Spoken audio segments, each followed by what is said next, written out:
Welcome to the MotorLuxReviews. From a distance, you know it's a Continental, but up close, the new Speed looks tighter, lower, and more purposeful. The single crystal-cut headlamps frame a cleaner grille.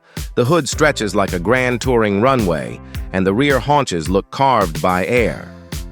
Coupe or GTC convertible. The stance says long-legged luxury that just happens to be seriously fast. Pop the spec sheet, and the story gets better. Bentley calls it the ultra-performance hybrid. A 4.0-liter twin-turbo V8 paired with a 190-horsepower electric motor and a 25.9 kilowatt-hour battery. Translation: instant electric shove layered with V8 thunder. Total system output is deep into Super GT territory. With the GT Speed blitzing 0-60 in about 3 seconds and change, yet it can glide through the city in near silence on electric power when you want to keep a low profile. The high-voltage system is built for quick DC top-ups, so a coffee stop meaningfully adds range before the next stretch of highway.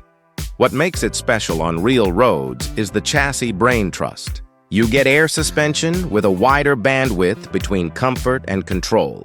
Active anti-roll, all-wheel steering that reduces the car's width in tight bends, and torque vectoring that powers you cleanly out of corners.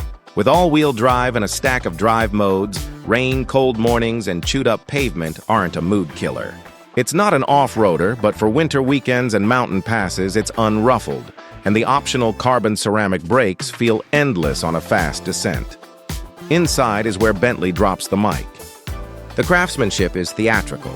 Deep quilted leathers, open-pore woods or technical finishes, knurled metal switchgear, and the Bentley rotating display that seamlessly transitions from veneers to a touchscreen to classic gauges with a single flourish.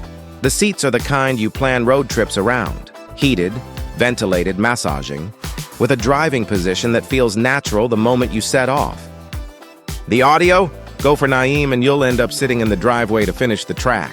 In the GTC Speed, the acoustic soft top and warm air neck vents turn chilly evenings into roof-down nights. Compared with the last W12-era cars, this one is quicker, calmer, and more efficient, without losing the Bentley drama. Pricing will depend on the market and how wild you go with Mulliner and options, but expect to pay from the low to mid 300Ks for the GT Speed, with the GTC Speed higher, and then the sky's the limit. If you've always wanted a grand tour that can whisper through town, crush a continent, and feel like a special occasion every single time you press the starter, this is the Continental that widens the gap.